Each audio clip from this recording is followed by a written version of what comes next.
ਸਤਿ ਸ਼੍ਰੀ ਅਕਾਲ ਸਾਰਿਆਂ ਨੂੰ ਜੀ। ਅੱਜ ਆਪਾਂ ਇਸ ਵੀਡੀਓ ਦੇ ਵਿੱਚ ਪੰਜਾਬੀ ਦੀ ਪ੍ਰਸਿੱਧ ਪਾਠ ਪੁਸਤਕ ਸੂਰਜ ਮੰਦਰ ਦੀਆਂ ਪੌੜੀਆਂ, ਜਿਨ੍ਹਾਂ ਨੂੰ ਸੁਰਜੀਤ ਪਾਤਰ ਜੀ ਦੁਆਰਾ ਲਿਖਿਆ ਗਿਆ, ਇਸ ਵਾਰਤਿਕ ਰਚਨਾਵਾਂ ਦੇ ਵਿੱਚੋਂ ਆਪਾਂ ਪਹਿਲੀ ਉਹਨਾਂ ਦੀ ਵਾਰਤਿਕ ਰਚਨਾ ਪੜ੍ਹਾਂਗੇ, ਜਿਸ ਦਾ ਨਾਮ ਹੈ ਮੇ ਆਈ ਕਮ ਇਨ ਮੈਡਮ। ਮੇ ਆਈ ਕਮ ਇਨ ਮੈਡਮ ਦੀ ਜਿਹੜਾ ਰਚਨਾ ਹੈਗੀ ਉਹਦੀ ਸ਼ੁਰੂਆਤ ਹੁੰਦੀ ਹੈ ਕੈਨੇਡਾ ਦੇ ਸ਼ਹਿਰ ਕੈਲਗਰੀ ਦੀ ਗੱਲ ਹੈ। ਸੁਰਿੰਦਰ ਗੀਤ ਨੇ ਮੈਨੂੰ ਆਪਣੀਆਂ ਨਵੀਆਂ ਗਜ਼ਲਾਂ ਇਸਲਾਹ ਵਾਸਤੇ ਦਿਖਾਈਆਂ। ਮਤਲਬ ਲੇਖਕ ਨੂੰ ਕੈਲਗਰੀ ਦੇ ਵਿੱਚ ਸੁਰਿੰਦਰ ਗੀਤ ਨੇ ਆਪਦੀਆਂ ਗਜ਼ਲਾਂ ਜਿਹੜੀਆਂ ਇਸਲਾਹ ਵਾਸਤੇ ਦਿਖਾਈਆਂ, ਅਤੇ ਇੱਕ ਸ਼ੇਰ ਵਿੱਚ ਉਸ ਨੇ ਲੂੰਬੜ ਲਿਆਂਦਾ ਹੋਇਆ ਸੀ। ਸ਼ਾਹਿਦ ਕਹਿਣਾ ਚਾਹੀਦਾ ਲੂੰਬੜ ਬੰਨਿਆ ਹੋਇਆ ਸੀ। ਮੈਂ ਕਿਹਾ ਸੁਰਿੰਦਰ, ਲੂੰਬੜ ਤਾਂ ਮੈਨੂੰ ਗਜ਼ਲ ਵਿੱਚ ਅਜੀਬ ਲੱਗਦਾ ਹੈ, ਲੂੰਬੜ ਨਹੀਂ ਗਜ਼ਲ ਵਿੱਚ ਆ ਸਕਦਾ। ਮਤਲਬ ਕਿ ਲੇਖਕ ਨੂੰ ਉਸ ਗਜ਼ਲ ਦੇ ਵਿੱਚ ਲੂੰਬੜ ਸ਼ਬਦ ਅਜੀਬ ਲੱਗਦਾ। ਤਾਂ ਉਸ ਤੋਂ ਬਾਅਦ ਉਹ ਨੈਕਸਟ ਪੈਰੇ ਦੇ ਵਿੱਚ ਕਿਹੜੇ ਕਿਹੜੇ ਜਾਨਵਰ ਗਜ਼ਲ ਵਿੱਚ ਆ ਸਕਦੇ ਨੇ ਵੀਰ ਜੀ। ਸੁਰਿੰਦਰ ਨੇ ਮੈਨੂੰ ਇੰਨੀ ਮਾਸੂਮੀਅਤ ਨਾਲ ਪੁੱਛਿਆ ਕਿ ਮੈਨੂੰ ਹਾਸਾ ਆ ਗਿਆ। ਮੈਂ ਸੋਚੀ ਪੈ ਗਿਆ, ਆਪਣਾ ਪੜ੍ਹਿਆ ਲਿਖਿਆ ਵਿਚਾਰਨ ਲੱਗਾ। ਸੱਚਮੁੱਚ ਇਹ ਬੜਾ ਦਿਲਚਸਪ ਅਤੇ ਸਹੀ ਪ੍ਰਸ਼ਨ ਹੈ, ਕਿਹੜੇ ਕਿਹੜੇ ਜਾਨਵਰ ਆ ਸਕਦੇ ਨੇ ਗਜ਼ਲ ਵਿੱਚ। ਫਿਰ ਮੈਨੂੰ ਯਾਦ ਆਇਆ, ਮਤਲਬ ਹੁਣ ਲੇਖਕ ਕੀ ਕਹਿੰਦਾ ਹੈ, ਕਹਿੰਦਾ ਮੈਨੂੰ ਯਾਦ ਆਇਆ ਗਜ਼ਲ ਦੇ ਇੱਕ ਪੀਰ ਨੇ ਮਿਰਜ਼ਾ ਗਾਲਿਬ, ਉਹਨਾਂ ਨੇ ਤਾਂ ਗਜ਼ਲ ਵਿੱਚ ਕੁੱਤਾ ਵੀ ਲੈ ਕੇ ਆਂਦਾ, ਘੋੜਾ ਵੀ ਲੈ ਕੇ ਆਏ ਨੇ। ਮੈਂ ਇੱਕ ਪਲ ਲਈ ਸਿੱਟਾ ਕੱਢਿਆ ਵੀ ਜਿਹੜੇ ਜਾਨਵਰ ਘਰਾਂ ਹਵੇਲੀਆਂ ਵਿੱਚ ਆ ਸਕਦੇ ਆ, ਉਹ ਗਜ਼ਲ ਵਿੱਚ ਵੀ ਤਾਂ ਆ ਸਕਦੇ ਆ।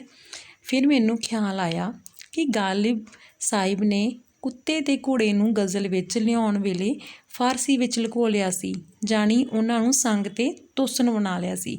ਮਤਲਬ ਉਹ ਕਹਿੰਦੇ ਵੀ ਕੁੱਤੇ ਅਤੇ ਘੋੜਾ ਇੱਕ ਜਾਨਵਰ ਹੈ, ਜਿਸ ਤਰੀਕੇ ਨਾਲ ਲੂੰਬੜ ਹੈ। ਤਾਂ ਜਿਹੜੇ ਪ੍ਰਸਿੱਧ ਗਜ਼ਲਕਾਰ ਹੋਏ ਹੈ ਪੀਰ ਮਿਰਜ਼ਾ ਗਾਲਿਬ, ਉਹਨਾਂ ਨੇ ਵੀ ਇਸ ਚੀਜ਼ ਦਾ ਵਰਣਨ ਕੀਤਾ ਆਪਣੀਆਂ ਗਜ਼ਲਾਂ ਦੇ ਵਿੱਚ, ਪਰ ਉਹਨਾਂ ਨੇ ਲੁਕੋ ਕੇ ਕੀਤਾ, ਸਿੱਧਾ ਉਹਨਾਂ ਦਾ ਨਾਮ ਨਹੀਂ ਲਿਖਿਆ। ਉਹਨਾਂ ਨੂੰ ਫਾਰਸੀ ਦੇ ਵਿੱਚ ਜਿਹੜੇ ਉਹਨਾਂ ਦੇ ਨਾਮ ਨੇ ਉਹਨਾਂ ਨਾਲ ਜ਼ਿਕਰ ਕੀਤਾ। ਤੇਰੇ ਤੋਸਨ ਕੋ ਸੁਬਾ ਬਾਂਧਤੇ ਹੈ, ਹਮ ਵੀ ਮਜਨੂ ਕੀ ਹਵਾ ਬਾਂਧਤੇ ਹੈ। ਮਤਲਬ ਕਿ ਉਹਨਾਂ ਨੇ ਇਹ ਸ਼ਬਦ ਜਿਹੜੇ ਆਪਣੀ ਗਜ਼ਲ ਦੇ ਵਿੱਚ ਫਾਰਸੀ ਦੇ ਵਿੱਚ ਵਰਤੇ ਆ। ਫਾਰਸੀ ਵਿੱਚ ਲੁਕੋ ਕੇ ਤਾਂ ਮਿਰਜ਼ਾ ਗਾਲਿਬ ਮਗਰਮੱਛ ਦੇ ਜਬਾੜਿਆਂ ਨੂੰ ਵੀ ਗਜ਼ਲ ਵਿੱਚ ਲੈ ਆਏ ਸੀ। ਕਹਿੰਦੇ ਵੀ ਉਹਨਾਂ ਨੇ ਘੋੜੇ ਦਾ, ਕੁੱਤੇ ਦਾ ਜ਼ਿਕਰ ਕੀਤਾ ਫਾਰਸੀ ਭਾਸ਼ਾ ਦੇ ਸ਼ਬਦਾਂ ਰਾਹੀਂ, ਅਤੇ ਉਹਨਾਂ ਨੇ ਮਗਰਮੱਛ ਦੇ ਜਬਾੜਿਆਂ ਨੂੰ ਵੀ ਗਜ਼ਲ ਦੇ ਵਿੱਚ ਵਰਤਿਆ, ਪਰ ਸਿੱਧੇ ਤਰੀਕੇ ਨਾਲ ਨਹੀਂ ਵਰਤਿਆ, ਫਾਰਸੀ ਦੇ ਸ਼ਬਦਾਂ ਰਾਹੀਂ।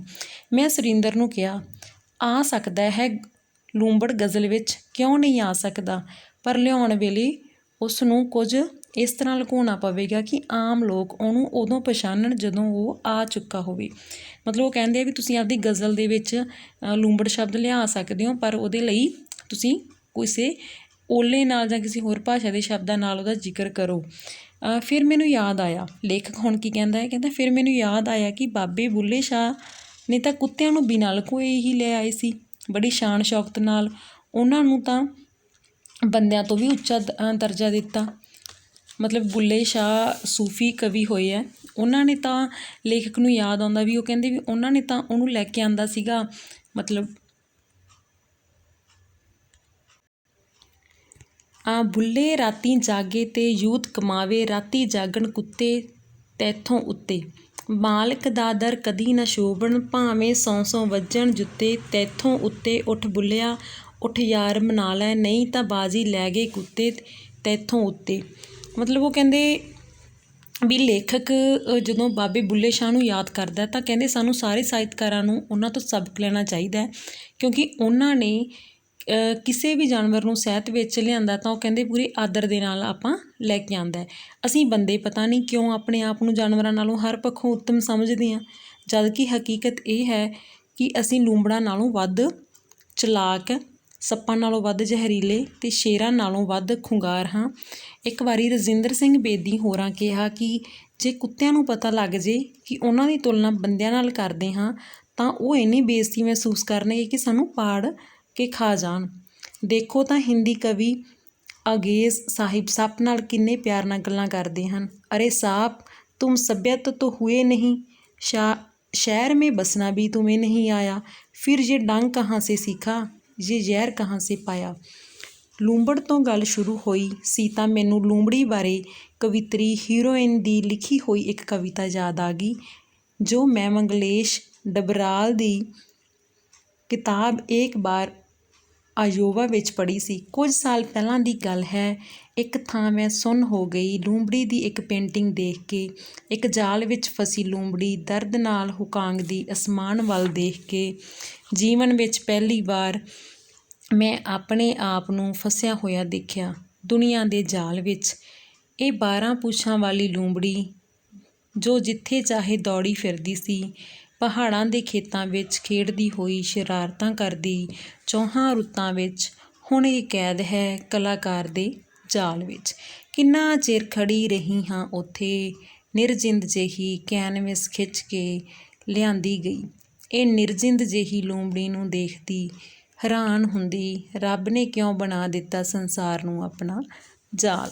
ਹਿਊਰਨ ਦੀ ਕਵਿਤਾ ਵਿੱਚ ਲੂੰਬੜੀ ਤੇ ਬੁੱਲ੍ਹੇ ਸ਼ਾਹ ਦੀ ਕਵਿਤਾ ਵਿੱਚ ਕੁੱਤੇ ਦਾ ਮੰਨੇ, ਪਰ ਗੱਲ ਤਾਂ ਗਜ਼ਲ ਤਾਂ ਹੋ ਰਹੀ ਸੀ।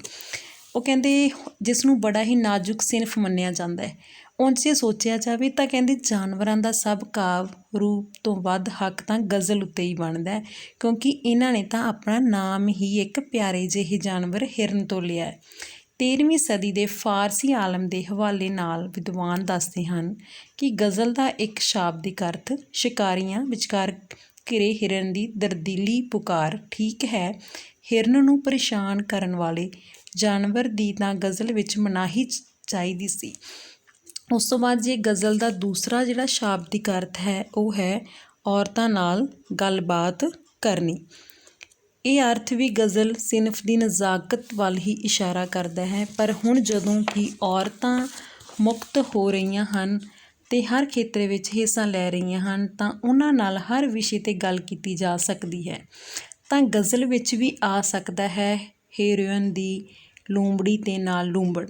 ਸ਼ਾਇਦ ਸਾਹਿਤ ਲਈ ਕੋਈ ਵੀ ਗਜ਼ਲ, ਕੋਈ ਵੀ ਵਸਤ ਵਰਜਿਤ ਨਹੀਂ। ਕੋਈ ਜਾਨਵਰ ਸਾਹਿਤ ਵਿੱਚ ਆਵੇ ਤਾਂ ਇਸ ਤਰ੍ਹਾਂ ਆਵੇ ਕਿ ਇਉਂ ਲੱਗੇ ਕਿ ਇਸ ਦੇ ਆਉਣ ਤੋਂ ਬਿਨਾਂ ਇਹ ਰਚਨਾ ਦਾ ਜੱਗ ਸੰਪੂਰਨ ਨਹੀਂ ਹੋ ਸਕਦਾ।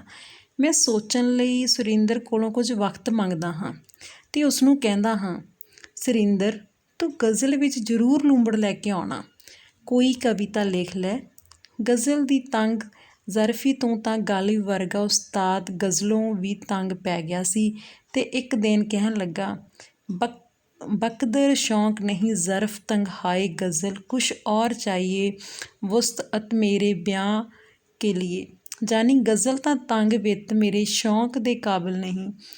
ਮੇਰੇ ਬਿਆਨ ਲਈ ਕੋਈ ਹੋਰ ਰੂਪ ਚਾਹੀਦਾ ਹੈ ਜਿਸ ਵਿੱਚ ਮੇਰੇ ਖਿਆਲਾਂ ਨੂੰ ਸਮਾਉਣ ਜੋਗੀ ਵਿਸ਼ਾਲਤਾ ਹੋਵੇ।